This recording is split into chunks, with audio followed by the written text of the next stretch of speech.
ചേച്ചി, കഴിഞ്ഞ കുറച്ച് ദിവസങ്ങളിലായി മാധ്യമങ്ങളിൽ നിറഞ്ഞു നിന്നൊരു വാർത്തയുണ്ടായിരുന്നു.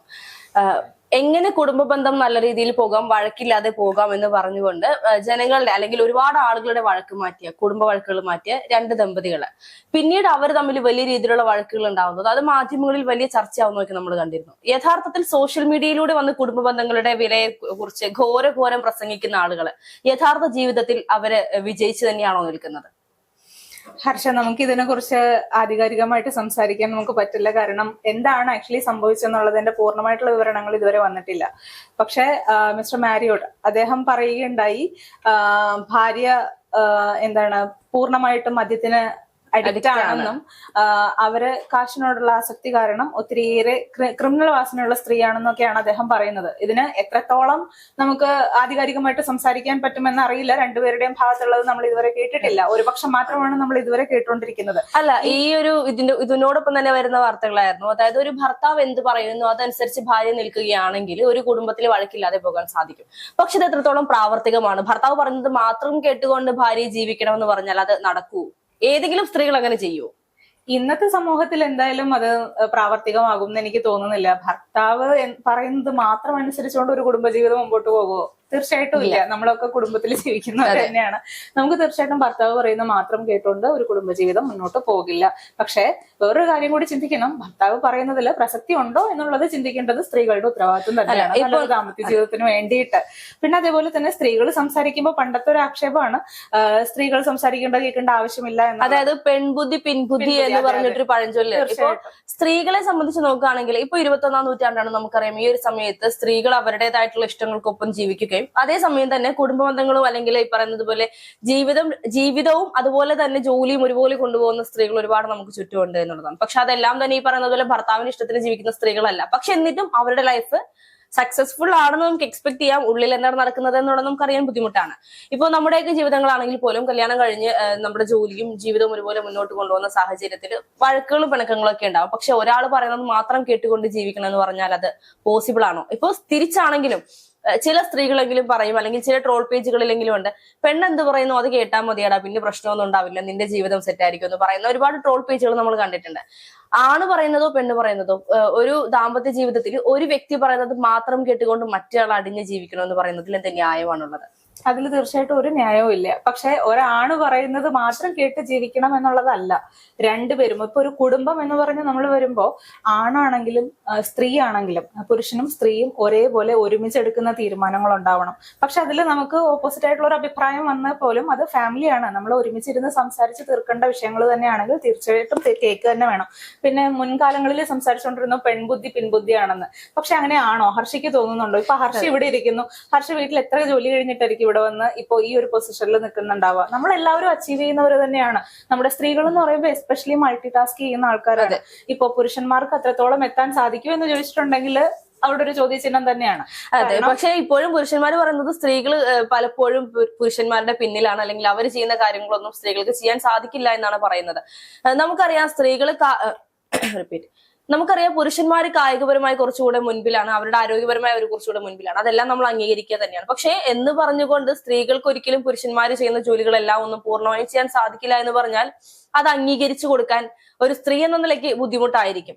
അവര് തെങ്ങിൽ കയറുന്നുണ്ട്, ഇപ്പോൾ സ്ത്രീകൾ തെങ്ങിൽ കയറുന്നുണ്ട്, ഇപ്പൊ പുരുഷന്മാർ ഫ്ലൈറ്റ് ഓടിക്കുന്നുണ്ട്, സ്ത്രീകൾ ഫ്ലൈറ്റ് ഓടിക്കുന്നുണ്ട്. അത്രത്തോളം എല്ലാ ജോലികളിലും ഒരു പരിധി വരെയുള്ള എല്ലാ ജോലികളും സ്ത്രീകളും ചെയ്യുന്നുണ്ട്. പിന്നെ തുല്യത എന്ന് പറയുമ്പോൾ സ്വാഭാവികമായി എല്ലാവരും ചിന്തിക്കുന്നത് രണ്ടുപേരും ഒരേ ജോലി ചെയ്യുന്ന കാര്യം. അങ്ങനെയല്ല തുല്യത എന്ന് പറയുന്നത്. അവസരങ്ങൾ കിട്ടുന്നുണ്ടോ എന്ന് നോക്കുക. ഒരു സ്ത്രീക്ക് അത് ചെയ്യാൻ സാധിക്കുമോ ഇല്ലയോ എന്ന് അടച്ചാക്ഷേപിക്കുന്നതിന് മുൻപ് ആ സ്ത്രീക്ക് അത് സാധിക്കുമോ എന്നുള്ളത് പരീക്ഷിച്ചു നോക്കട്ടെ. അവൾ ചെയ്ത് നോക്കട്ടെ. അവൾ ചെയ്തിട്ട് അവൾക്ക് പറ്റില്ലെങ്കിൽ അവൾ പിന്തിരിയട്ടെ. അവൾക്ക് പറ്റുമെങ്കിൽ അവൾ അത് ചെയ്യട്ടെ എന്ന് ചിന്തിക്കാനുള്ള ഒരു മനസ്സ് കൂടി പുരുഷന്മാർ കാണിക്കണം. അത് കുടുംബജീവിതത്തിൽ പ്രത്യേകിച്ച്.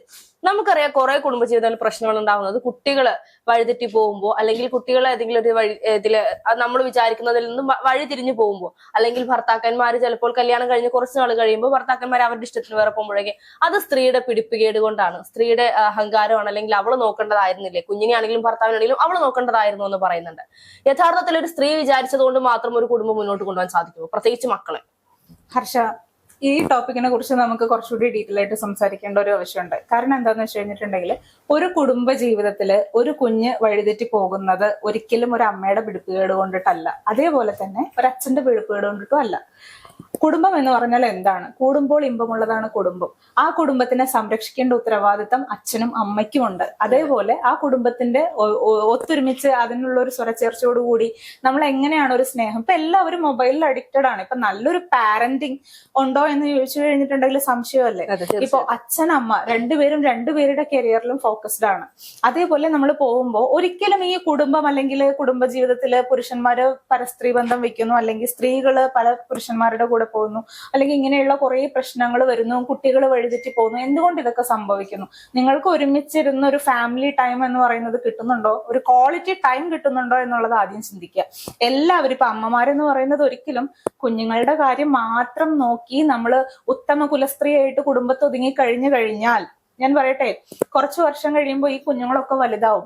ആ സമയത്ത് എനിക്കൊന്നും കരിയറിലാകാൻ പറ്റിയില്ല എന്നുള്ള ഒരു ഫ്രസ്ട്രേഷനിൽ ഈ അമ്മ ആ ദേഷ്യവും സങ്കടങ്ങളും ഒക്കെ പലപ്പോഴായിട്ട് ഈ കുട്ടികളുടെ മുമ്പിൽ അവതരിപ്പിക്കുമ്പോൾ ഈ കുഞ്ഞുങ്ങൾ തന്നെ നമ്മളോട് ചോദിക്കാം, അമ്മ എന്തുകൊണ്ട് ചെയ്തില്ല, അമ്മയ്ക്ക് ചെയ്തുകൂടായിരുന്നോ, ആര് പറഞ്ഞു ചെയ്യണ്ടാന്ന്. അത്ര നിസാരവൽക്കരിച്ച് അവര് പോലും കാണും. കാരണം നമ്മുടെ ഇത്രയും വർഷം എന്ന് പറയുന്നത് നമ്മള് പ്രഗ്നൻസി ടൈമില് നമ്മളൊരു ഇത്ര നാള് വീട്ടിലിരിക്കുന്നുണ്ട്, നമുക്ക് കുറച്ച് റെസ്ട്രിക്ഷൻസ് ഉണ്ട്. അതേപോലെ നമ്മൾ ഡെലിവറി കഴിഞ്ഞ് ആ കുഞ്ഞിനെ കൊണ്ട് നമുക്കൊരു പരിധിയുണ്ട് വെളിയിലേക്ക് പോകുന്നതിനും എല്ലാത്തിനും. അതേപോലെ നമ്മൾ എത്ര വർഷങ്ങളാണ് ഈ കുഞ്ഞുങ്ങൾക്ക് വേണ്ടിയിട്ട് ഡെഡിക്കേറ്റ് ചെയ്യുന്നത് നിങ്ങളൊന്ന് ആലോചിച്ച് നോക്കും. നമ്മുടെ കരിയർ, അതേപോലെ നമ്മുടെ ലൈഫ്, ഹെൽത്ത് എല്ലാം നമ്മൾ അവിടെ സാക്രിഫൈസ് ചെയ്യുന്നതാണ്. സ്ത്രീകള് ഈ പറയുന്നത് പോലെ ഒരു പരിധി കഴിയുമ്പോഴത്തേന് ഇപ്പോഴത്തെ കാലത്ത് ഇത്രത്തോളം ഒന്നും വർഷങ്ങൾ കാത്തിരിക്കുന്ന സ്ത്രീകളുണ്ടെന്ന് തോന്നുന്നില്ല. കാരണം ഒരു സമയം കഴിയുമ്പോൾ അവർ കുഞ്ഞിനെ നോക്കാൻ കെൽപ്പുള്ള ആരെങ്കിലും ഏൽപ്പിച്ച് അവരുടെ കരിയർ അന്വേഷിച്ച് പോകുന്നത്, അല്ലെങ്കിൽ അവരുടെ ലൈഫ് കൂടി ഇതിനോടൊപ്പം സെറ്റാക്കി നമ്മൾ കണ്ടിട്ടുണ്ട്. അങ്ങനെ നോക്കുമ്പോൾ വേറൊരു ക്വസ്റ്റ്യൻ ഉണ്ട്. അപ്പോ കുട്ടികൾക്ക് ഏത് പ്രായം തൊട്ട് ഏത് പ്രായം വരെയാണ് അവർക്ക് സ്നേഹം എന്ന് പറയുന്ന ഒരു വികാരം നമുക്കത് എക്സ്പ്രസ് ചെയ്ത് നമുക്ക് അത് അങ്ങനെയൊന്നും ഇല്ല എന്നാണ് എന്റെ ഒരു വിശ്വാസം. കാരണം ഈ പറയുന്നത് പോലെ കാരണം എന്ന് വെച്ച് കഴിഞ്ഞിട്ടുണ്ടെങ്കിൽ ഇപ്പൊ സ്നേഹം എന്ന് പറയുന്നത് നമുക്ക് അറിയാൻ സാധിക്കണം. നമ്മുടെ ഒരു പർട്ടിക്കുലർ പീരീഡ്, ഒരു ക്വാളിറ്റി ടൈം നമ്മൾ ആ കുഞ്ഞിന്റെ കൂടെ സ്പെൻഡ് ചെയ്യാൻ സാധിക്കണം, തീർച്ചയായിട്ടും സാധിക്കണം. അപ്പൊ അതിന് വെച്ചിട്ട് നമ്മൾ എല്ലാം സാക്രിഫൈസ് ചെയ്ത് വർഷങ്ങളോളം അവരുടെ കൂടെ നിൽക്കണം എന്നല്ല ഞാൻ പറയുന്നത്. ഉത്തമമായിട്ടുള്ള രീതിയിൽ ജീവിച്ച് കാണിച്ചു കൊടുക്കുക എന്നുള്ളത് മാത്രം നമ്മുടെ മുമ്പിലുള്ളൂ. ഇപ്പൊ നമ്മള് തുടക്കത്തിൽ ചോദിച്ചിരുന്നു എത്രത്തോളം ഇമ്പോർട്ടൻസ് റീൽ ലൈഫും അല്ലെങ്കിൽ റിയൽ ലൈഫും തമ്മിൽ. ഈ പറയുന്ന റീൽസില് ദാമ്പത്യ ജീവിതത്തെ കുറിച്ച് വലിയ രീതിയിൽ പറയുന്ന കുടുംബം അങ്ങനെയാണ്, കുടുംബം ഇങ്ങനെയാണ്, നിങ്ങൾ ഭാര്യനോട് പ്രശ്നങ്ങളുണ്ടെങ്കിൽ നിങ്ങൾ ഇങ്ങനെ സംസാരിച്ച് ആ ഒരു പ്രശ്നം സോൾവ് ചെയ്യുക, നിങ്ങൾ കുടുംബത്തോട് ഇത്ര പ്രശ്നമുണ്ടെങ്കിൽ, ഭർത്താവിനോട് പ്രശ്നമുണ്ടെങ്കിൽ ഈ ഒരു രീതിയിൽ പെരുമാറിയാൽ മതി, അവന് നിന്നോട് സ്നേഹം തോന്നിക്കോളൂ. പക്ഷെ ഇതൊക്കെ സ്വന്തം ജീവിതത്തിലേക്ക് വരുമ്പോൾ അവരെ കൊണ്ട് സാധിക്കുന്നില്ല. ഇതിന് പ്രധാന കാരണം എന്ന് പറയുന്നത് ഈ പറയുന്നത് പോലെ മറ്റുള്ളവരുടെ ജീവിതത്തിൽ അഡ്വൈസ് കൊടുക്കാൻ അല്ലെങ്കിൽ അഭിപ്രായം പറയാൻ നമുക്കാണെങ്കിലും, അത് കുടുംബജീവിതത്തിൽ മാത്രമല്ല, സുഹൃത്ത് ബന്ധത്തിലായാലും ഏതൊരു ബന്ധത്തിലാണെങ്കിലും മറ്റൊരാളുടെ ജീവിതത്തിൽ നമുക്ക് അഡ്വൈസ് കൊടുക്കാൻ സാധിക്കും. നീ ഇങ്ങനെ ചെയ്താൽ പോരായിരുന്നു, അങ്ങനെ ചെയ്താൽ പോരായിരുന്നു. പക്ഷെ അത് സ്വന്തം ജീവിതത്തിലേക്ക് വരുമ്പോൾ അവർക്ക് അത് പ്രാവർത്തികമാക്കാൻ സാധിക്കുന്നുണ്ടോ എന്നുള്ളത് വലിയൊരു ചോദ്യമാണ്. അതൊരു ഉദാഹരണമാണ് കഴിഞ്ഞ ദിവസങ്ങളിൽ വന്ന വാർത്തകളിൽ നമുക്ക് മനസ്സിലാക്കാൻ സാധിക്കുന്നത്. ഏറ്റവും ഒടുവിൽ എത്രത്തോളം ഭീഷണിയുടെ സ്വരത്തിൽ ഭർത്താവും ഭാര്യയും തമ്മിൽ നേർക്കുനേർ നിൽക്കുന്ന ഒരു സാഹചര്യത്തിൽ സ്വാഭാവികമായിട്ടും ആ ഒരു സമയത്ത് അതിനു മുൻപ് അവർ എത്രയോ കുടുംബങ്ങളുടെ പ്രശ്നങ്ങൾ സോൾവ് ചെയ്ത് കൊടുത്തിരുന്നു, എത്രയോ ആളുകളുടെ ജീവിതത്തിൽ മാറ്റങ്ങൾ വരുത്തിയിരുന്നു. പലപ്പോഴും ഒരുമിച്ച് സംസാരിച്ച് തീരാത്ത പ്രശ്നങ്ങളൊക്കെ തന്നെ ഇവര് മീഡിയേറ്ററായി നിന്നുകൊണ്ട് തീർത്തുകൊണ്ട് കുടുംബബന്ധം ഒരുമിച്ച് പോകുന്നതൊക്കെ നമ്മൾ കണ്ടിട്ടുണ്ട്. ഈ ഒരു അത്രയും കഴിവുള്ള വ്യക്തികൾക്ക് സ്വന്തം ജീവിതത്തിലേക്ക് വരുമ്പോൾ എന്തുകൊണ്ട് അത് സാധിക്കുന്നില്ല? ഹർഷ, ഞാൻ അതിലൊരു ഓഡിയോ ക്ലിപ്പ് കേൾക്കാനിടയായി. അതിൽ അദ്ദേഹം പറയുന്ന ഒരു ഓഡിയോ ക്ലിപ്പ്, അദ്ദേഹം തന്നെ പറയുന്നു തനിക്ക് കിട്ടുന്ന ഇത്രയും ഡൊണേഷന് കിട്ടുന്ന അവരുടെ ട്രസ്റ്റിലേക്ക് കിട്ടുന്ന ഫണ്ട് എന്ന് പറയുന്നത് ഭാര്യ ദുർവിനിയോഗം ചെയ്തിരുന്നു, പേഴ്സണൽ ആവശ്യങ്ങൾക്ക് വേണ്ടിയിട്ട് യൂസ് ചെയ്തിരുന്നു, ദുർവിനിയോഗം ചെയ്തിരുന്നു എന്നുള്ളത്.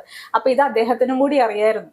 അപ്പൊ സൈലന്റ്, അപ്പോ ഇപ്പൊ ഒരു പരസ്പരമുള്ള എന്തോ ഒരു കാര്യത്തിന്റെ പുറത്തുള്ള ഒരു ആർഗ്യുമെന്റിന്റെ പേരില് ഇപ്പൊ ഇങ്ങനെയുള്ള കുറെ സത്യങ്ങൾ വെളിയിലേക്ക് വന്നുകൊണ്ടിരിക്കുകയാണ്. അത് നമ്മുടെ കേരള പോലീസ് തന്നെ അന്വേഷിച്ചിട്ട് അതിനൊരു കൺക്ലൂഷൻ കൊടുക്കേണ്ടതാണ്. നമുക്ക് അറിയില്ല ഇതിൽ എത്രത്തോളം ക്രമക്കേടുകൾ നടന്നിട്ടുണ്ട് എന്നുള്ളത്.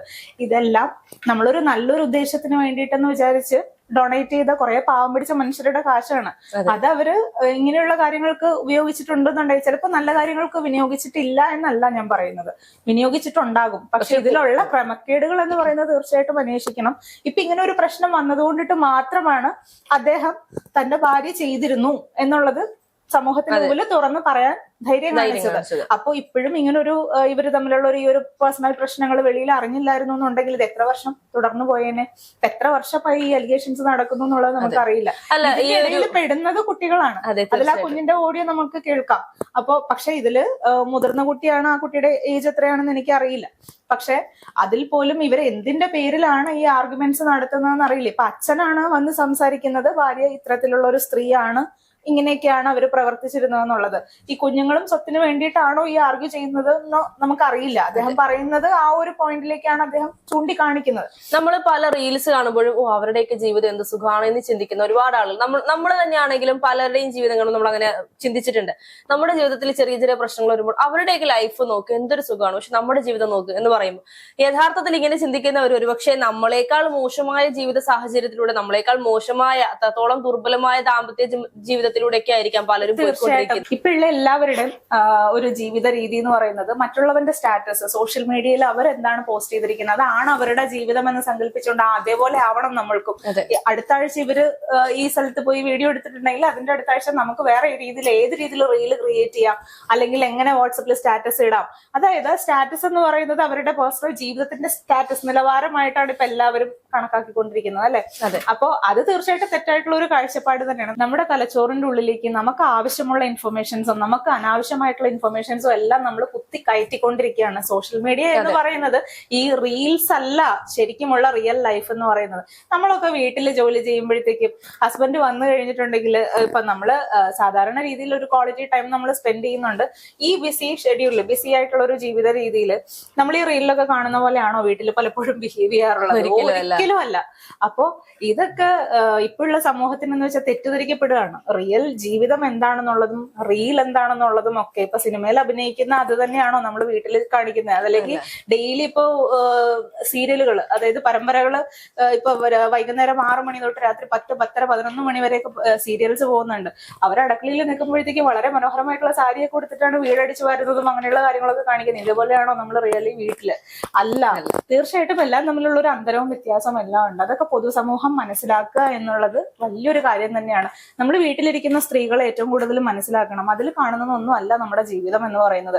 ക്വാളിറ്റി ആയിട്ടുള്ള ഒരു ടൈം നമ്മൾ ഫുൾ ആയിട്ട് ഈ ഫോൺ അഡിക്ഷൻ എന്ന് പറയുന്നത് വലിയൊരു പ്രശ്നം തന്നെയാണ്. ഫോണിലൂടെ തന്നെയാണ് നമ്മളിപ്പോ പല കാര്യങ്ങളും ഇൻഫർമേഷൻസ് ഗ്യാദർ ചെയ്യുന്നുണ്ട്. നമുക്ക് ആവശ്യമുള്ള നമ്മുടെ ബ്രെയിനിലേക്ക് നമുക്ക് ആവശ്യമുള്ള ഇൻഫർമേഷൻസ് മാത്രം എടുക്കുക എന്നുള്ളതാണ്. നമ്മുടെ ഇപ്പൊ ബ്രെയിൻ എന്ന് പറയുന്നത് ഓവർലോഡാണ്. കുട്ടികളുടെ ആണെങ്കിലും ഓവർലോഡാണ്. ഇങ്ങനെ ഓവർലോഡ് കൂടി കൂടി കൂടി എന്താ സംഭവിക്കുന്നത്? സ്ട്രെസ് ആണ്. എല്ലാവരും ഈ പണത്തിന്റെ പിന്നാലെ പോകുന്ന ഒരു അതായത് ഇപ്പൊ ഒരു ഭക്തി എന്ന് പറയുന്നത് ഇപ്പൊ മാർക്കറ്റിംഗിലേക്ക് എത്തിയിട്ടുണ്ട്. അപ്പോ ഇങ്ങനെയുള്ള ഓരോ കാര്യങ്ങൾ പറഞ്ഞ് ജനങ്ങളുടെ അടുത്ത് ചാരിറ്റിയാണ് അതാണ് ഇതാണെന്നൊക്കെ പറഞ്ഞ് ഇപ്പൊ ഒത്തിരി ആൾക്കാര് ഇതേപോലെ നമ്മൾ ട്രസ്റ്റ് ചെയ്യുന്നു അവരെ. എന്തുകൊണ്ടാണ്? സോഷ്യൽ മീഡിയയിലുള്ള ഇൻഫ്ലുവൻസ് കാരണമാണ് നമ്മൾ അവരെയൊക്കെ ട്രസ്റ്റ് ചെയ്തു പോകുന്നത്. അതിന്റെ ഒന്നും ആവശ്യമില്ല. ഇപ്പോ ഈ ഒരു വിഷയത്തിൽ അല്ലെങ്കിൽ ഈ ഒരു മാധ്യമ വാർത്തകളിൽ നമുക്ക് മനസ്സിലാക്കാൻ സാധിക്കുന്നത്, അല്ലെങ്കിൽ നമ്മൾ മനസ്സിലാക്കേണ്ടത്, എല്ലാവരും മനസ്സിലാക്കേണ്ട കാര്യം, റിയൽ ലൈഫിൽ പലരും നമുക്ക് അഡ്വൈസ് തരാനുണ്ടാവും, അല്ലെങ്കിൽ പലരും നമ്മൾ കാണുന്ന സന്തോഷമുള്ള ജീവിതം അവർ അത്രത്തോളം സന്തോഷത്തിലായിരിക്കണമെന്നില്ല.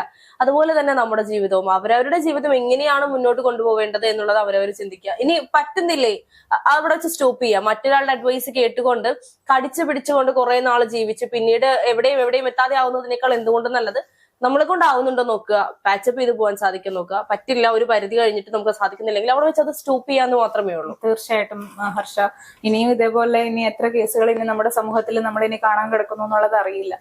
ചാരിറ്റി ആയിട്ട് ബന്ധപ്പെട്ടും അതേപോലെ ഭക്തിയായിട്ട് ബന്ധപ്പെട്ടും എല്ലാം ഇപ്പം പല രീതിയിലുള്ള പ്രോബ്ലംസ് ആണ് ഇപ്പൊ നമ്മൾ ഫേസ് ചെയ്തുകൊണ്ടിരിക്കുന്നത് പൊതുസമൂഹത്തിൽ. നമ്മുടെ കുഞ്ഞുങ്ങളൊക്കെ ഇത് കണ്ടിട്ടാണ് വളരുന്നതും. എല്ലാവരും അവെയർ ആയിട്ടിരിക്കുക.